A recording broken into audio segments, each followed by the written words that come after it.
Good morning बच्चों। हिंदी की online class में आपका स्वागत है। आज हम प्रथम अध्याय भाषा, व्याकरण और लिपि के बारे में अध्ययन करेंगे। भाषा क्या होती है बच्चों? भाषा का तात्पर्य उस साधन से है जिसके द्वारा हम अपने भाव और विचार लिखकर या बोलकर प्रकट करते हैं और दूसरों के भाव और विचार स्वयं समझते हैं। दूसरे शब्दों में कहे तो मनुष्य के विचारों की अभिव्यक्ति का माध्यम ही भाषा है। भाषा के प्रमुख दो रूप होते हैं, मौखिक भाषा, लिखित भाषा। मौखिक भाषा किसे कहते हैं? जब हम बोलकर अपने भाव प्रकट करते हैं वहाँ भाषा का रूप मौखिक होता है।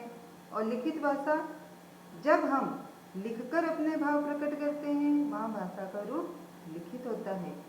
हमारे देश में अनेक भाषाएं बोली जाती है, हिंदी, अंग्रेजी, उर्दू, तेलुगु, मराठी, तमिल आदि। लिपि क्या होती है?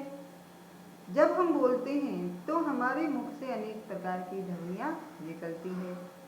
इन ध्वनियों को लिखने के लिए कुछ चिन्ह निर्धारित किए गए हैं। इन चिन्हों को हम वर्ण कहते हैं। वर्ण जिस रूप में लिखे जाते हैं उसे लिपि कहते हैं। दूसरे शब्दों में कहे तो भाषा के लिखने की विधि को ही हम लिपि कहते हैं। प्रत्येक भाषा की अपनी एक लिपि होती है। जैसे हिंदी जिस लिपि में लिखी जाती है उसे देवनागरी लिपि कहते हैं। संस्कृत, नेपाली, मराठी भी देवनागरी लिपि में लिखी जाती है।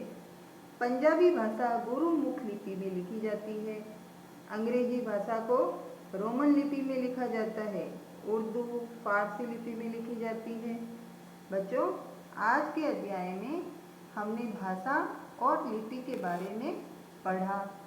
आपको अपनी कॉपी में भाषा की परिभाषा, उसके प्रकारों के नाम, लिपि की परिभाषा और विभिन्न भाषाएं कौन कौन सी लिपि में लिखी जाती है उनके बारे में लिखना है।